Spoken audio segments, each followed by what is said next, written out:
Hello family, કેમ છો? મોજમાં ને મોજમાં રહેવાનું. હો આ ડોલબી લઈ લે. તો ગુડ મોર્નિંગ. સવારનો ટાઈમ થઈ ગયો છે. અત્યારે એકચ્યુઅલી મારે દવાખાને જવાનું છે. મારે આ વાગ્યું એને 1 મહિનો, આજે 1 મહિનો પૂરો થયો છે. ડૉક્ટરે કીધું છે કે 3 મહિના થશે. 1 મહિનો પૂરો થયો છે. હજી મારે દુખાવામાં કોઈ રાહત નથી.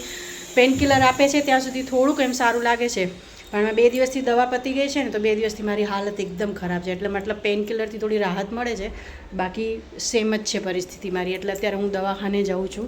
હું કહું બતાડીઓ બધું લેવાઈ ગયું, એટલે ગાભા લઈ લેજે ને. તો અત્યારે પહેલાં હું ને ફાલ્ગુન કાર વોશ કરવા જઈએ છીએ. કાર વોશ કરી અને પછી, કારણ કે સ્કૂટર ઉપર બેસવાની ના પાડી છે, ઝટકો લાગે ને એકદમ, એટલે હું કહું કાર વોશ કરી આવે. કાર વોશ કરીને પછી દવાખાના માટે નીકળીને બહુ બધા કામે પતાવવાના છે. તો ચલો હું તમને મળું જલ્દી ફટાફટ. Falgunbhai good morning. ગાડી સાફ કરીને આવ્યા પછી ફાલ્ગુનને કીધું ગુડ મોર્નિંગ. ચલો ગુડ મોર્નિંગ. ગુડ મોર્નિંગ, જય શ્રી કૃષ્ણ દોસ્તો. ચલો ભાગો ભાગો. દવાખાને જવું છે. ગાડી સાફ કરી આવ્યા. ક્રીમીને કીધું ચાલ ગાડી સાફ કરીએ, તો ક્રીમી ભાગી ગઈ. ભાઈ એના સાફ કરવા બેઠો તો કેટલું પછી બીજી જગ્યાએ બંધ થઈ જાય ને એવું બધું કોમ્પ્લિકેટેડ છે લાઈફ. હા એટલે નહીં પછી મેનેજ કરવી પડે ને કોમ્પ્લિકેટેડ લાઈફને. કરી દીધી છે મેને. હા એટલે મેનેજ થઈ ગયું. હું ને ફાલ્ગુન ગાડી ધોઈ આવ્યા અને ક્રીમી પાર્સલ કરી આવી. એટલે એક ટાઈમમાં 2 કામ પતી ગયા. ચલો દવાખાને જઈએ, પછી પાછા મળીએ. હા વાતો કરવા બેસું, દવાખાનું બંધ થઈ જશે. એકચ્યુઅલી ડૉક્ટરે છે ને મને એક્ટિવામાં બેસવાની ના પાડી છે. ટ્રાવેલ કરવાની ના પડી છે. એક્ટિવા ચલાવવાની, એક્ટિવામાં બેસવાની, કારણ કે ઝટકો લાગે ને એટલે ના પાડી છે. ઓલરેડી હું પાટો ઘડી કાઢી નાખું છું. એટલે પછી મેં કીધું ચલો કેટલા દિવસથી કાર બી નથી ધોઈ. કાર ધોઈએ અને પછી નીકળીએ. અને હવે ભૂખ કરવા લાગી. પહેલાં મેં કીધું બનાવી નાખીએ, ત્યારે માની નહીં, હવે ભૂખ કરે છે. એ ભગવાન, દવાખાને જઈ આવીએ પહેલાં, પછી ભૂખ કરજે. પછી ખાઈ લેશું તેમ તો. હા 1000 ક્રીમી મારી ઉપર ઉધાર માગે છે. એટલીસ્ટ 5000 રૂપિયા મારા ઉધાર છે મમ્મી. તો લઈ લે, કોણ ના પાડે. મેં કોઈ દિવસે હિસાબ માંગ્યું છે? ત્યારે 10000 લઈ લઈશ. મેં કોઈ દિવસે હિસાબ માંગ્યું છે? તો પછી વિશ્વાસ ટપી બી તો કંઈક વસ્તુ હોય ને. હા, કોઈ દિવસ 1 રૂપિયાનો હિસાબ નથી માંગ્યું કોઈ વસ્તુમાં ક્યારે, કે શું છે શું નહીં. તમે ઘર ચલાવો છો ને, એટલું જ મારા માટે કાફી છે ભાઈ. Thank you so much. તમે મારું ઘર ચલાવો છો, આપણું ઘર ચલાવો છો. સોરી, આપણું ઘર ચલાવો છો. સાસરે વહી જઈશ ત્યારે તો એમ જ કેવું છે ને, તારું મારું. હવે છે ને ગલી આવશે આગળથી, હજી આગળ, ત્યાંથી લેફ્ટ સાઈડ લેવાનું છે. જોઈ લેજો.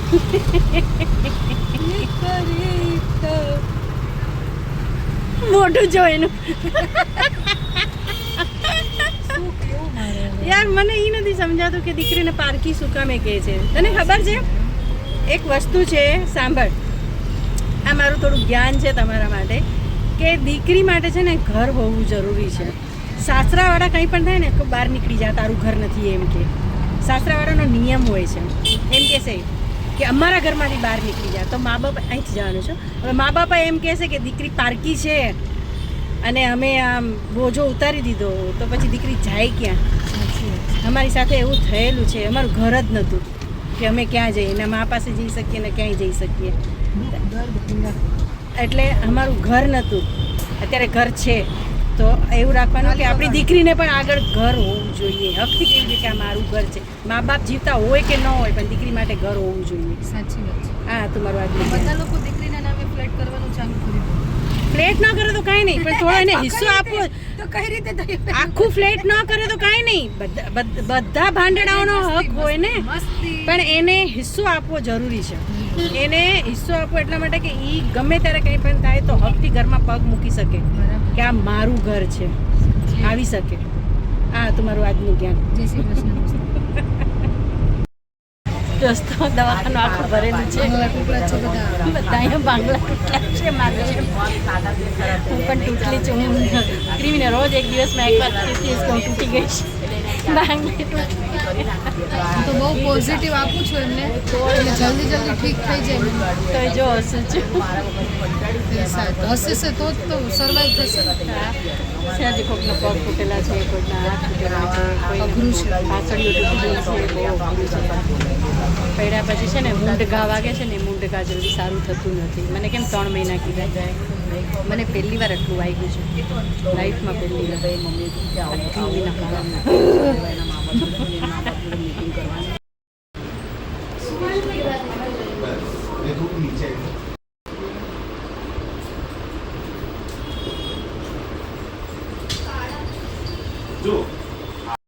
અમે લોકો છે ને અમદાવાદના બધા ભાંગલા ટુકડા એક જગ્યાએ ભેગા થયા હતા. વસ્તુ તમે વિચારો કે જે 12 વાગ્યા હતા ને એના 50 કેસ થઈ ગયા હતા, જે 2 વાગ્યા સુધી ખબર હજી 20 કેસ આવે, દિવસના 70 કેસ હોય એના ખાલી સવારે બપોર પછી અલગ. હા, એ બધાના 500 થી 1000 રૂપિયા લે છે. બાપા એને બંગલા બનાવી દીધા છે. મારે તમે મને ડોક્ટર કેમ ના બનાવી? મેં તો કીધું તું, બેયને કીધું તું ડોક્ટર બનો, બેય ના પાડી કે નહીં અમારે ડોક્ટર બનો. જો બહુ મહેનત કરવી પડે છે. મહેનતથી ડરતા લોકો થોડા કરી શકવાના છે આ બધું. મને તો ખબર કે ડોક્ટર ત્યારે મહેનત કરી લેવાની. હવે અત્યારે તમને મહેનત કરવી પડે છે પૈસા કમાવા માટે. ત્યારે થોડી કરી લીધી હોત ને તો અત્યારે બધું હોત, બંગલા હોત તમારી પાસે. અમારા જે અગર આયા પાલબના છોકરાઓને ક્રિમિનલ છોકરાઓને ડૉક્ટર બનાવશું. આપણે રાઈટ જવાનું છે સિગ્નલથી. ચાલો દોસ્તો, હવે કંઈક ભૂખ લાગી છે, કંઈક ખાઈ લઈએ જરા, પછી ઘર ભેગા થઈએ. ઘૂસી ગઈ સિગ્નલ ઉપર છીએ. જોતો નીકળેશ આગળ લઈ લે, આગળ તો જવા દો મમ્મી. શું ગાડી હા છે કે ટીશ્યુ પેપરથી પકડીને બહાર ફેંકી દો સીધી એમ. કઈડી બેડી જશે તો ઉપાધિ થશે. લેવાશે તારાથી ફાલ્ગુન કે ડર લાગશે? ટ્રાય કરો, બીક લાગશે? ટ્રાય કરો. કર, જો કર. આગળ ખસો. ઓ બાપરે, મને તો બીક લાગે. મને બીક લાગે છે. મને બીક લાગે. અરે રે રે રે એને રે. ખાલી આમ ડાયરેક્શન આપીશ ને તો એ નીકળી ગાડીમાં જશે. કરોડી ઘૂસી ગઈ. બચ્ચું છે. વહી ગઈ. જો જો, નીકળી માર, માર, ગઈ, માર. બસ એને ડાયરેક્શન ગઈ આપી ગઈ દો, ગઈ બસ. ગઈ ગઈ. એ ચાલીને વહી ગઈ જાતે. ગરોડી હોશિયાર હતી હે. એની જીરી કેવું ફાલ્ગુને આમ ઓલું કર્યું ને ટીશ્યુ પેપર તો જગ્યા કરીને વહી ગઈ પાર. ડાયરેક્શન જ આપવાની હોય એને પૂંછડીમાં આમ કરો એટલે બી એમ ભાગવા માંડે. હા, હા સારું છે. દવાખાને જઈને પીઝા ખાવા આવ્યા છે. હે કેવી તો દવાખાનાનું કામ પતાવીને પીઝા ખાવા આવ્યા છે. અને આ પનીર પેપ્રિકા છે ને કે બે સેમ છે? સરખા જ લાગે. આ તો બે સરખા જ લાગે છે. એક રૂપિયાનો ફરક નથી બેમાં. આમાં કોન છે એટલે આ વેજ વાળો હશે અને આ પકડો. કેટલા દિવસથી મને આ પીઝા ખાવાની ઈચ્છા હતી. એકચ્યુઅલી હું પીઝા ખાતી નથી હો કોઈ દિવસ. પીઝા હું ખાતી જ નથી, પણ અહીંયા એકવાર મેં ખાધા ને તો મને હવે ઈચ્છા થયા કરે છે. આ બીજી વાર ખાવું છું કેમ કે મને આ પીઝા ભાવ્યા બહુ જ એટલા માટે. બાકી મને પીઝા ક્યાંયના ભાવતા નથી. તાલીઓનો ગડગડાટ. તાલીઓના ગળગળાટ. કેટલાના વિચાર્યું અમે નીકળાત તો ખાતા જઈએ. ફાલ્ગુન ખાઈ બાજુમાં જ બહુ હતું. સરસ છે. ત્યારે ખાતા ત્યારે ફાલ્ગુન આરે નહોતો, ત્યારે ક્રીમીને હું હતા. આજે ફાલ્ગુન આરે છે. ખાશે જોજે, એને જ ભાવશે એને તો.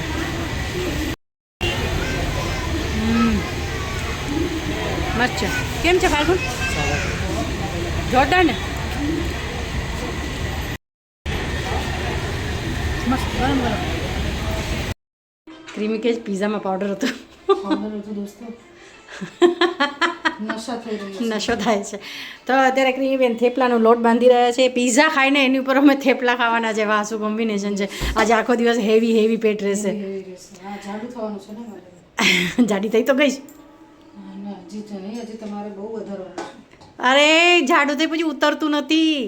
પછીનો પટલું શરીર સારું. પેલા મોકો તો આપો શરીરને કેવું થાય કેવું થાય.